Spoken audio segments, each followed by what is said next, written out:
Good evening, one and all.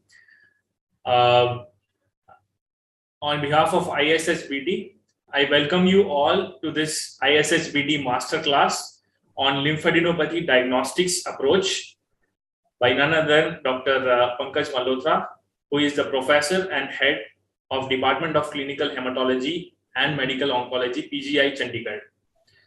On behalf of the team, I take the honor inviting Professor Dr. Pankaj Malhotra, who is the head of the Clinical Hematology Department.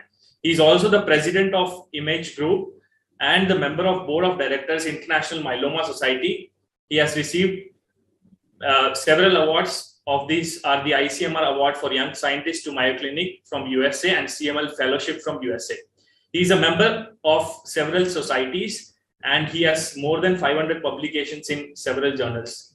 He has supervised more than 100 thesis students and more than 100 presentations in several conferences. We are very glad to have him for this talk, and today's talk will be on lymphadenopathy diagnosis. So lymphadenopathy, as a general introduction, I would like to say that lymphadenopathy is a common encounter for a clinician in an OPD, and so sometimes the cause for the lymph node is apparent, like the benign or some infectious cause that can be apparent from the URI, you get a submandibular lymph node, or sometimes it may not be an apparent cause, it might be a manifestation of an internal malignancy or a systemic cause. So it's not always easy for a lymph node to manifest or you can diagnose something from the lymph node. It can be limited, it can be generalized, it can be the size matters sometimes, the site matters sometimes, what site is involved. So each thing has its peculiar characteristics. So as a clinician, how Dr. Pankaj would like to tell us about the approach to a lymphadenopathy in a clinical setting. And we are very excited to hear it from you, sir. Over to you, sir. Thank you, Paveen, and thank you for this introduction. I think you have made my task a little bit easy by this introduction. So what I'm going to do is to the topic which is given to me is diagnostic approach to lymphadenopathy, but obviously I'm going to discuss a little bit about the management part of it also. Sorry. Yeah. So today is actually Guru Purnima. So I would first like to pray my thoughts to my gurus who have taught me all the hematology and all the medicine which I am sharing with you people. So the topic is lymphadenopathy diagnostic approach, and to just start with this talk, I just to get a feel of what actually we encounter in the clinical practice, I would start to share some cases with you. So this is the runners up kind of a thing to the main talk. So 24 years old male who has noted a cervical lymphadenopathy of a month duration. He also has low grade fever for 1 month. Now he comes to you in the OPD. There is also history of loss of appetite. And when you're taking the history, you also get the history of exposure to active pulmonary tuberculosis in his father. Case number 2, a 24 years old young male was getting a pre-job joining medical checkup. And as a part of routine checkup, he also underwent a chest X-ray which showed bilateral hilar lymphadenopathy. However, he is totally asymptomatic. Case number 3, a 35 years old male truck driver who is unmarried. He noted generalized lymphadenopathy for the last 3 months of duration. However, there is no history of fever. He also has loose motions on and off, and some weight loss, which he could not quantify, but he did tell loosening of clothes for a month duration. Case number 4, a 56 years old male who is a chronic smoker. He presented with significant weight loss of 3 months duration, and on examination, there was a single lymph node in the left supraclavicular region. Case number 5, a 65 years old female who presented with generalized lymphadenopathy and hepatosplenomegaly. and there was significant history of pruritus and night sweats. So all these cases have prominent findings of lymphadenopathy. Now, lymphadenopathy sometimes as such is not a disease or a disorder. It's like, you have somebody comes to you with a fever and then you have to find out the cause of fever. Similarly here, if somebody has come with lymphadenopathy, so you have to find out the cause for that. So when you look at the causes of lymph node enlargement, you can grossly divide them into either they are infective or malignancy, autoimmune disorders, iatrogenic, and miscellaneous. So these are the broad five groups where once you are taking the history and doing the examination, you have to broadly try to fit the lymphadenopathy into these categories. Infection, for example, if you think of infection, then you also have to think of whether it is you are thinking of a bacterial infection, viral infection, or a parasitic infection. Malignancies, whether it is a hematological malignancy or other solid tumor malignancies. Autoimmune disorders like sarcoidosis, SLE, rheumatoid arthritis, dermatomyositis. Iatrogenic, mostly due to the drugs. And miscellaneous, or sometimes we call as atypical lymphoproliferative disorders like Kikuchi, Kimura, Rhozoid-Hoffmann, Kesselman, and so many others. You can also actually, if you want to remember for any of the exams, you can remember by the mnemonics MIAMI. M for malignancies, I for infections, A for autoimmune disorders, M again for miscellaneous or unusual conditions, and I for iatrogenics. So in the previous slide, whatever few diseases which I have mentioned, you can group into these. So what is the approach to diagnosis of lymphadenopathy? So you would find two situations. One is the patient who has presented with lymphadenopathy, or he himself has noted enlargement of the lymph node, and he has come to you to find out the cause of this lymph node. On the other hand, you also have somebody who is presented with, let's say, fever and weight loss, and on examination, you find there is a presence of lymphadenopathy. So whenever you are making a diagnosis, the history and physical examination actually will give you the clue most of the time. So if you take a good history and you do a good physical examination, you will be able to reach close to the diagnosis. For example, in the case one, a 24-year-old male who has noted a cervical lymphadenopathy and low-grade fever, loss of appetite. So the clue is that there is a history of exposure to active pulmonary tuberculosis in the family. So this is, again from the history. So you can think of possibly this is you're not dealing with infection and likely to be mycobacterial infection. 24-year-old who was getting a pre-job joining medical checkup, bilateral hilar lymphadenopathy, and he's totally asymptomatic, no systemic symptoms. So this is a clue that totally asymptomatic lymphadenopathy. So what could be the causes? Case 3, a 35-year-old male truck driver and unmarried. So somebody who's driving the truck and who's unmarried, what is the likely diagnosis in this patient. So again, a clue from the history or from the profession of the patient. Case 4, male chronic smoker. So here the clues are, he's a chronic smoker, and we know the smokers have higher incidence of malignancies, not only of the lungs, but of the other organs also. And he has a lymph node in the left supraclavicular region, which is again from your MBBS knowledge, that it is a most likely malignancy. So what are the risk factor for malignancies? Generally, you would consider malignancy in somebody who is older than 40 years, the duration of lymphadenopathy, which is greater than 4 to 6 weeks.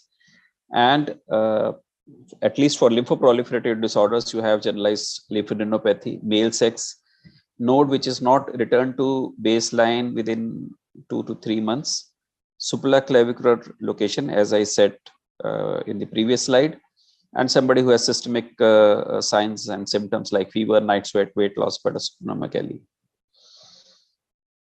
And the last case was a female who had generalized lymphadenopathy. So here the clue is of hepatosplenomegaly in addition to lymphadenopathy and presence of night sweats.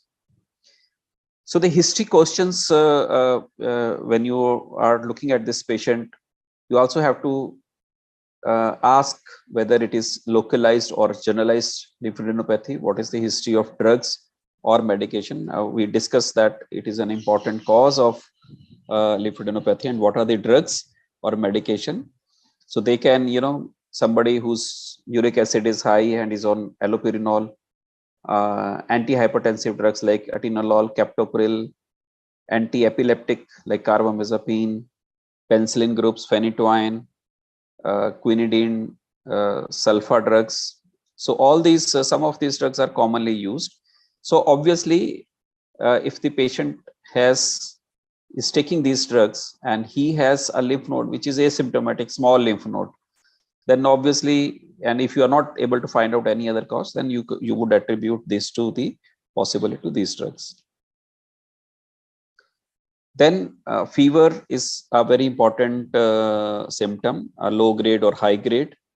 What is the duration of fever, whether it is a short duration or a long duration? Obviously, a short duration, high grade fever, you would think of infectious possibility like infectious mononucleosis or so. Long duration fever, you would think of tuberculosis or so. Sometimes low grade fever can also be present in autoimmune disorders like SLE.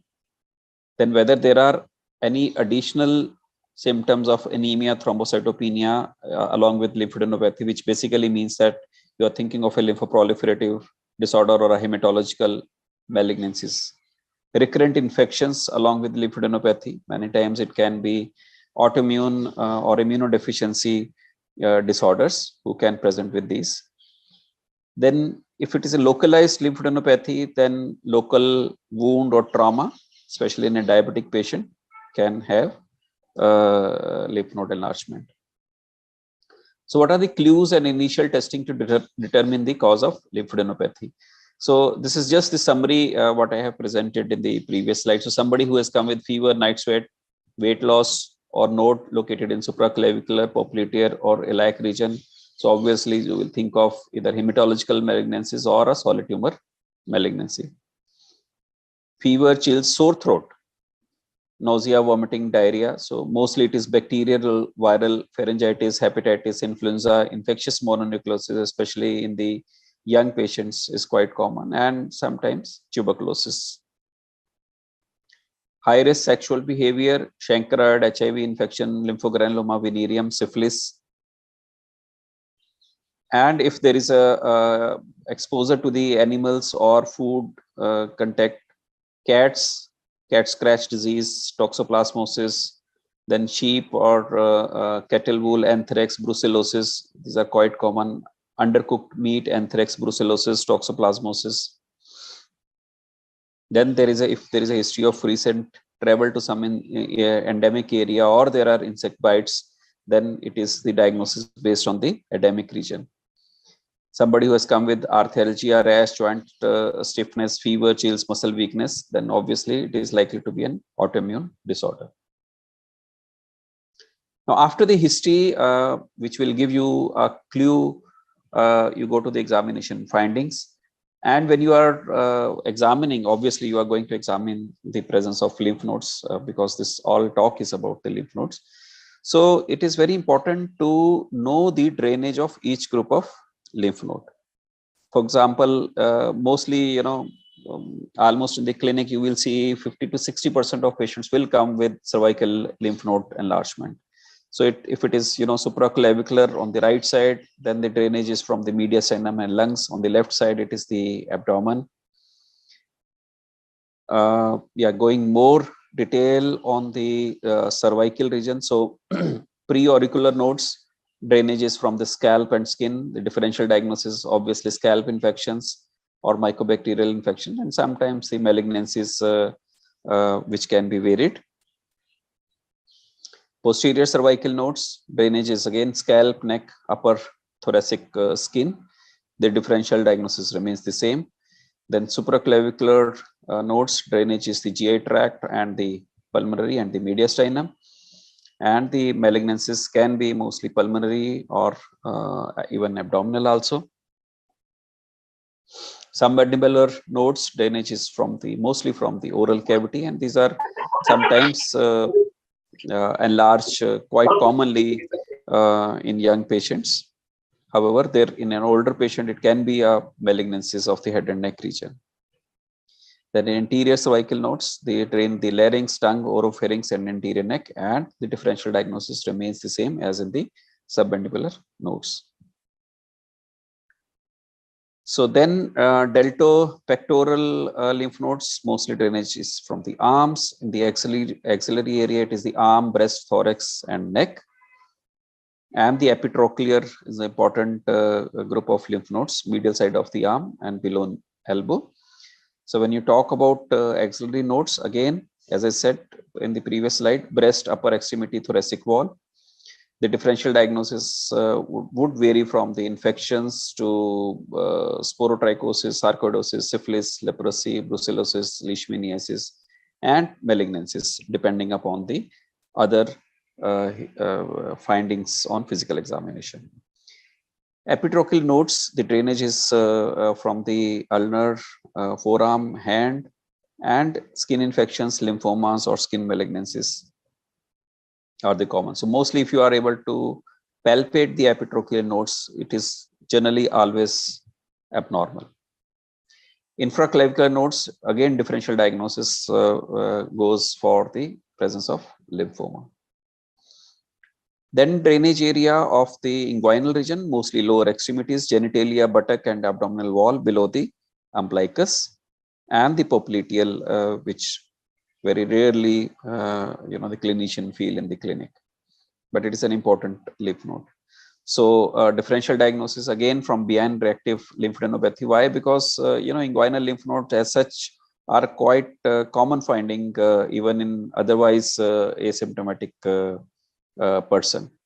But obviously, depending upon the situation, you can have lymphomas, squamous cell carcinoma of penis, vulva, anus, skin neoplasms, or so. So the other thing is when you are palpating the lymphadenopathy, what is the size of the lymph node? And most of the time, as a general rule, you can remember more than 1 centimeter of size of lymph nodes are abnormal. However, it also depends on the location. So somebody who has a supraclavicular lymph node, popliteal, epitrochlear, even if the size is less than 1 centimeter, they are considered as abnormal. Whereas inguinal lymph nodes, even if they are 1.5 centimeter, up to 1.5 centimeter, they can be considered as normal. So again, it all depends on your clinical situation, a lot of other findings and history. But this, as a thumb rule, you can remember based on this size. Then the consistencies, if it is a soft, likely to be reactive, infections, autoimmune disorders. If it is hard, then likely to be malignancy. Then whether it is localized, when it is localized only to the one area, right cervical area or left cervical area, then mostly it is the local infection, scalp or inguinal region. Generalized, it is a systemic process, and generally patient will have some systemic symptoms in the form of fever, weight loss, night sweat, pruritus, etc. Then the other thing which you, or while examination, you feel is whether these are matted or conglomerate kind of a group of lymph nodes, which basically means that the pathology which is present in one node has now moved to the other nodes because of the inflammation of the capsule, and that's why there is a joining of the lymph nodes together. And matted lymph nodes can be present in various disorders, from infections to lymphoproliferative disorders. And if they are discrete, that means at least the inflammation has not gone to the other lymph node. Then shape, which is very difficult to, when you are palpating the lymph nodes, difficult to decipher unless it is a small lymph node. So mostly the lymph nodes are kidney shape or bean shape. But if they become circular or round, then obviously that is the first, sometimes the abnormality.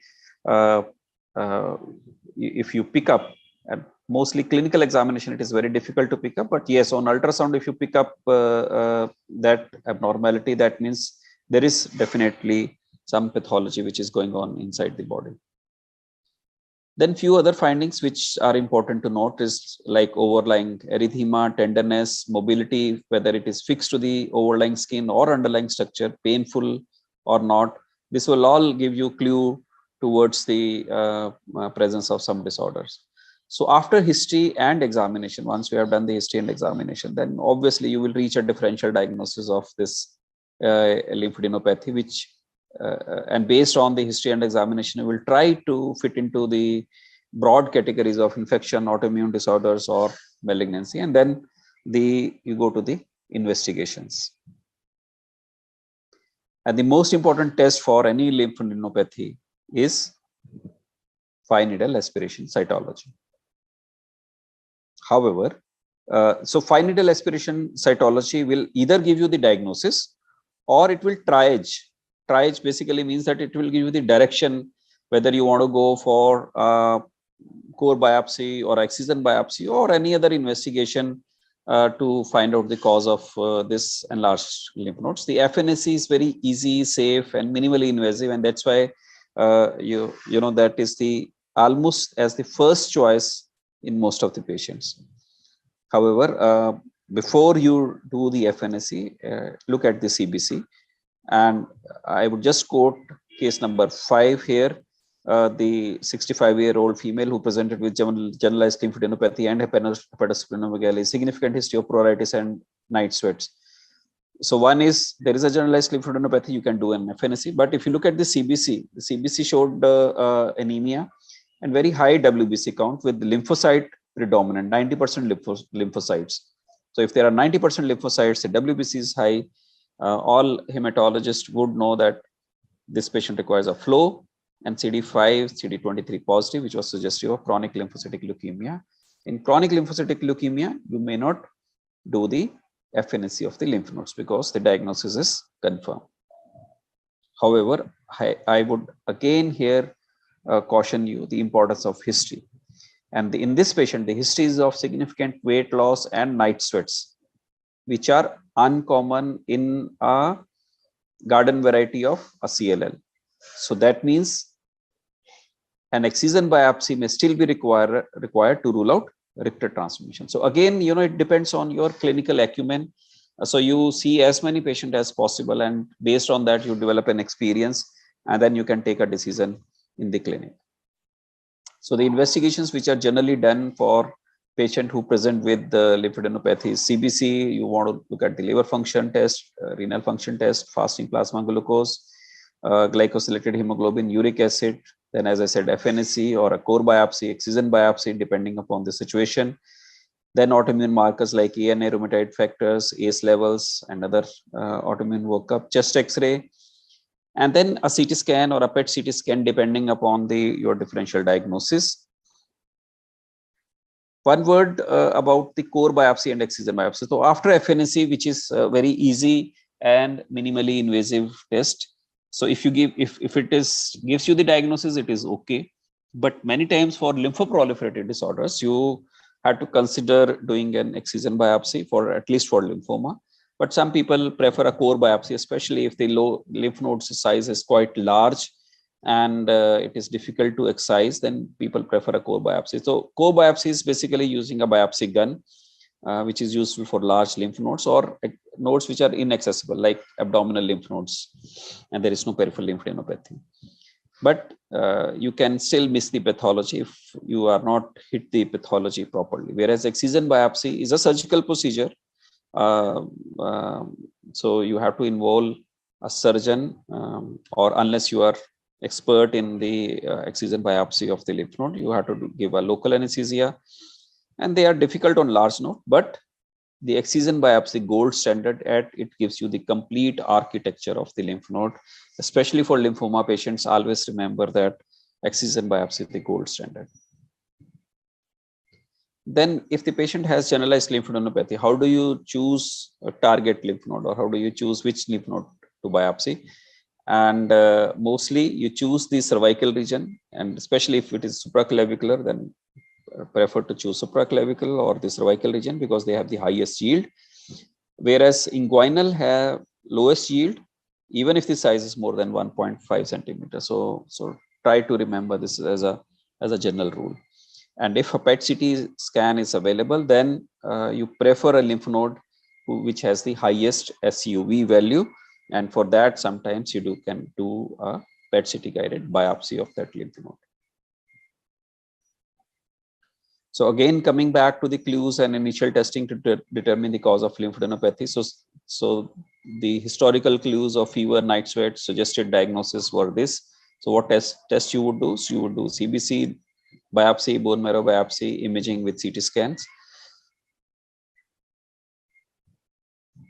Then somebody who had a short duration of fever, chills, malaise, sore throat. Limited illness may not require any additional testing depending upon the clinical assessment. Consider CBC, monospot test, liver function test, cultures. High risk sexual behavior, HIV, or the other tests for the sexually transmitted diseases. Then if it is a insect or animal exposure, then cat scratch, anthrax, brucellosis. Mostly you do the serology, or these days PCRs are available. Then recent travels, then based on the endemic region, you will do the serology or PCR as required. Somebody who has come with arthralgia, and here you will do the autoimmune markers like ANA, dsDNA, and other things. So, so how do you finally, approach? So this is just an algorithm which I have taken from this American family physician. So I actually could not get a good algorithm, and I wanted to make on, but this is such a non-specific kind of a thing. It's very difficult to make an algorithm, but still, based on the history, exposures, and all those, and physical examination, as has been said in the previous slides. So you will try to group into the 4 categories, like benign or self-limited, autoimmune disorders, malignancy, or unexplained. So diagnostic of benign or self-limited disease: treatable, yes; treat appropriately, no; reassure and explain the expected course of disease, and continuously follow up this patient. Autoimmune disorder, obviously you have to treat for the autoimmunity. But sometimes, autoimmune disorders can have additional problem also, because these patients are prone for infections also. So you might have to do additional test. If it is kind of a malignancies, then if it is a solid cancer malignancies, then FNAC is sufficient. But if you are thinking of hemat malignancies, then excision biopsy. Try to do the excision biopsy of the lymph node. And in many situations it is unexplained, then based on the specific testing, you can give empiric treatment, or you review the risk factor for malignancies, and depending upon the situation, you do the appropriate test. Again, it is the clinical acumen. So even though this algorithm I got from American family physician, but I am still not very happy. It just gives you the just gives you the direction. So finally in the clinic you have to make your own algorithm based on the place wherever you are doing the practice. So we come back to our initial cases. The first case was 24 years old male who noticed cervical lymphadenopathy, low-grade fever, and he had history of exposure to active pulmonary tuberculosis in the family. So the FNAC of the lymph node was done, which showed caseous necrosis, granulomatous inflammation, and AFP was positive. And the gene expert was also sent, which was positive. So final diagnosis was tubercular lymphadenopathy, and this patient was referred to DOT center for ATT. For the second case, who was getting a routine checkup, and chest X-ray shows bilateral hilar lymphadenopathy, was asymptomatic.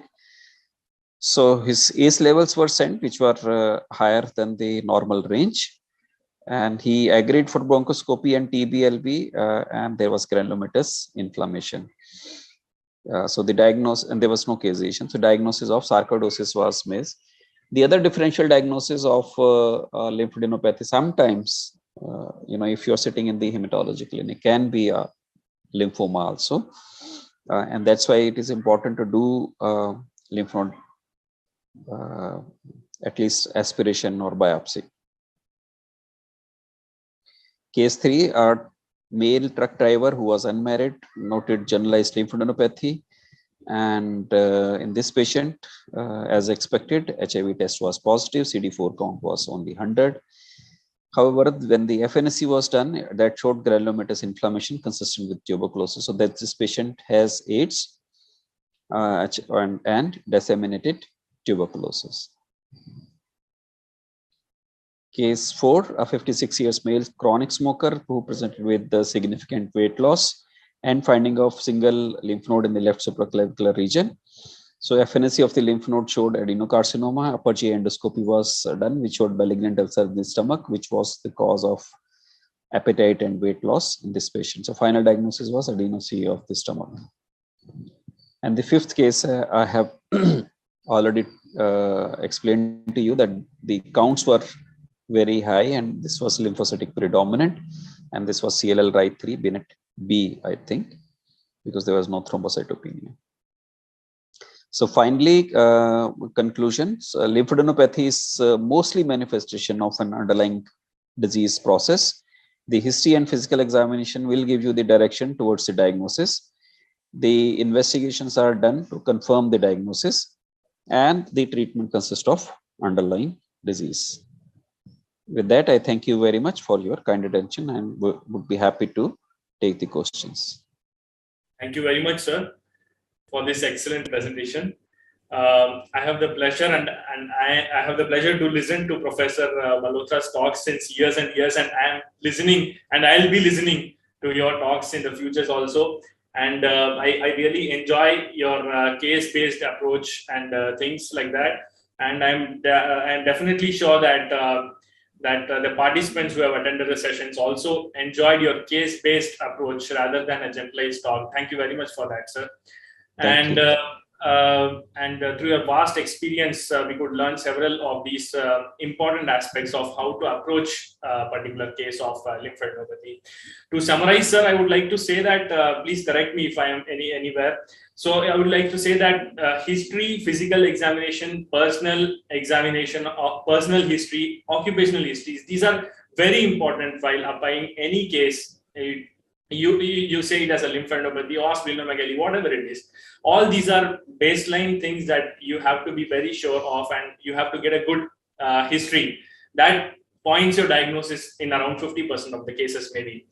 And I would like to say that 4 S are very important. The signs, like the local signs, the systemic signs that can point towards a diagnosis of lymphadenopathy.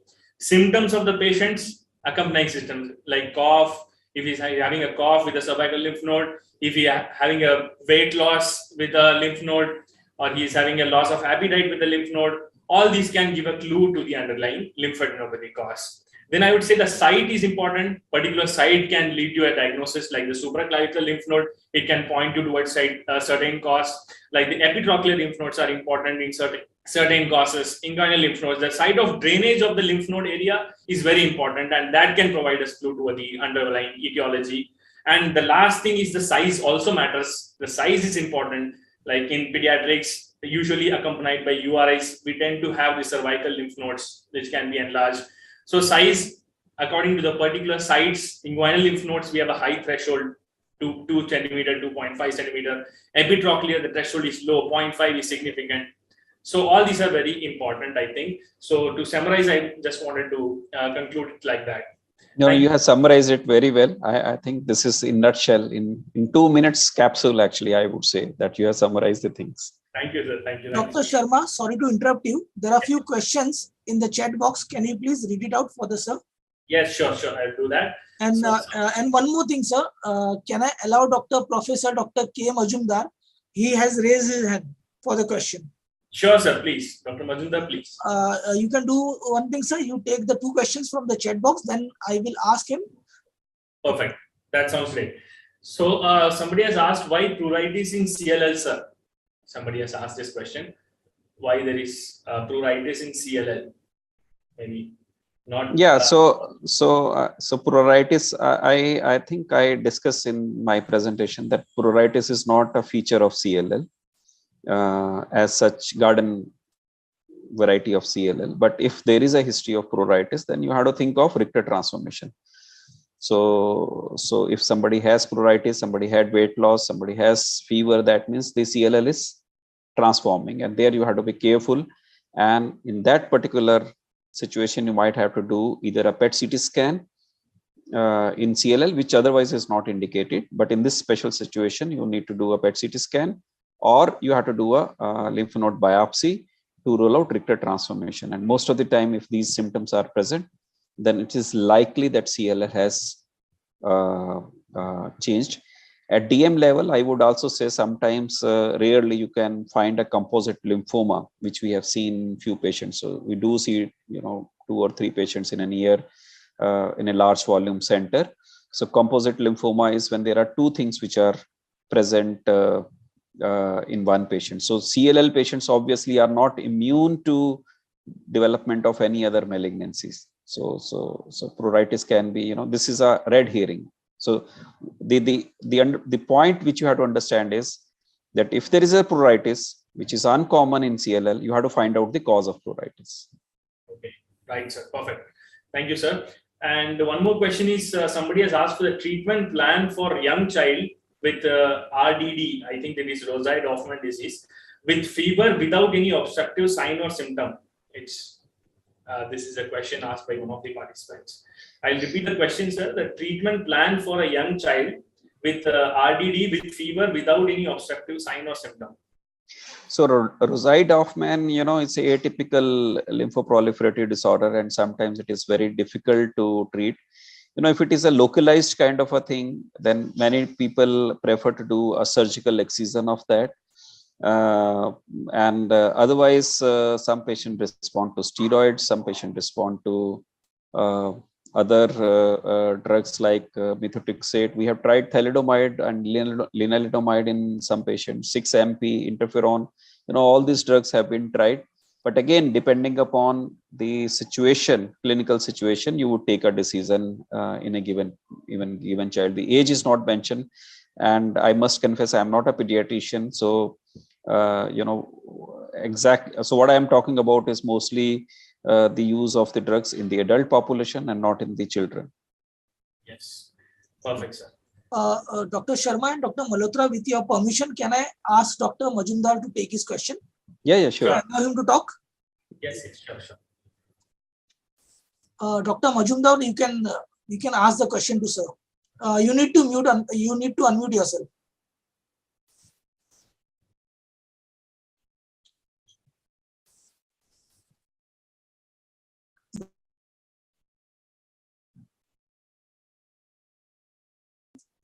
Dr. Majumdar, you need to unmute yourself.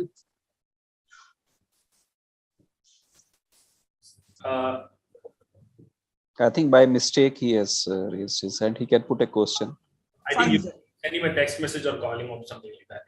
In the meanwhile, I would like to take this question from the comment box. Sir. What are the chances of spread of carcinoma following FNAC of lymph nodes?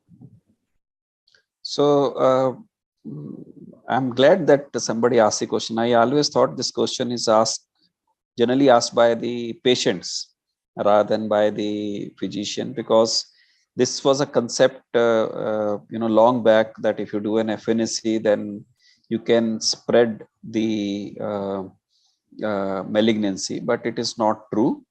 I think now for the last many years, people do FNACs, people do biopsies, and as such, there is no spread. In any way, lymphoproliferative disorders, these are systemic disorders. So it is not, kind of a, if you're doing the FNAC, you're not spreading. The blood is circulating throughout the body only. And the only one situation where I would say that people still are cautious is the testicular cancers, where they say the FNAC, they are little cautious, but I don't think so. The kind of FNAC which you do, you are spreading the any kind of a malignant cells. So this is, I would say incorrect or a misconception now. So you can safely go for FNAC from any site. Yeah, thank you so much. I think Dr. Bhagni, this answers your question. Sir, personally, I would like to ask you a question, and this might might be of interest to several other people. This is a sort of online consultation I'm doing with you. Yeah, sure. So there are like several lymph nodes, like asymptomatic lymph nodes in the submandibular region, like from childhood. And some people, they ask like, is there a chance for these lymph nodes to convert in a lymphomatous process? How much duration it might take, because they are persistent for years and years. So is there a chance for these lymph nodes to convert into a lymphomatous process? Is there a possibility or something like that? I'd just like to know that. No, as such, I don't think so. The, you rightly said, at least in the kids, because of the recurrent upper respiratory tract infection. So, the lymph nodes are quite common, especially in the cervical area. Again, I would say the history and physical examination is very, very important. Most of the time, these lymph nodes, they will enlarge during the whenever there are infections or recurrent infections, and the size will go down once the patient is all right, and they never enlarge more than more than a centimeter or more than 1.5 centimeter. So on the clinical examination, if somebody has size which is growing in size, so if there is any, so what is your worry or any clinician worry is that it may not be a malignancy. If it is because of any other thing like autoimmune disorders, the patient will manifest with more the other symptoms of autoimmune disorders like arthritis, arthralgias, or hair loss or other thing. If it is a asymptomatic kind of a thing, so that means mostly it is reactive to some infection only, so reactive lymphadenopathy only. And if somebody is too much worried, then you can always get an FNAC of the lymph node done. And yes, I'm not sure, whether the presence of the small lymph nodes predispose somebody to lymphoma or so. At least I have not read that. Okay, sir. Yeah, thank you so much, sir. So somebody has asked while performing like the same, it was a continuation of the same question. Like if while performing FNAC of lymph nodes, some have concern of spread in thyroid follicular carcinomas and something like that. So some people have raised that concern. I'm not sure, but you are the pathologist, so you can tell whether I don't think so, but yeah, you can tell that.